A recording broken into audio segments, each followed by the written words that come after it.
ఈ వెంచర్‌లో మీరు ప్లాటింగ్ చేస్తున్నారా? విల్లాస్ ఇస్తున్నారా? ఎలాంటి ఆడియన్స్‌కి లేదు ఎలాంటి క్లయింట్స్‌కి మీరు కేటర్ చేస్తారు? టోటల్ ఇప్పుడు నేను పర్చేజ్ చేసింది రైతుల దగ్గర నుంచి 28 ఎకర్స్ పర్చేజ్ చేశానండి. దాంట్లో ఫేజ్ 1 కింద 21 ఎకర్స్ ఓపెన్ చేశాను. ఓకే. ఈ 21 ఎకర్స్లో 281 ప్లాట్స్ వచ్చినాయి టోటల్. అవును. ఒక 3 రోడ్డు మీద ఉన్న 3 ప్లాట్స్ కొద్దిగా కమర్షియల్కి వైబిలిటీ ఉండే ప్లాట్స్. 3 ప్లాట్స్ తీసేస్తే 278 మనకి రెసిడెన్షియల్ ప్లాట్స్ వచ్చినాయి. మెజారిటీ వచ్చేసి 183 స్క్వేర్ యార్డ్స్, అంటే 33 అడుగులు అడ్డం, 50 అడుగులు లోతు.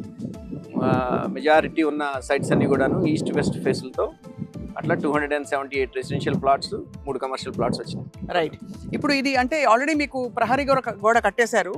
అంటే ఇది సీరియస్ వెంచర్ అతి త్వరలో రాబోతోందనే సంకేతాలు ఇస్తున్నారు. ఇక్కడ మీరు తవ్వకాల పని కూడా అవుతుంది. అవును. సో ఎప్పటికి హ్యాండ్ ఓవర్ చేస్తారండి? లేదు మీరు విల్లాస్ ముందు అంటే కట్టబోతున్నారా కొన్ని ఫర్ మోడల్?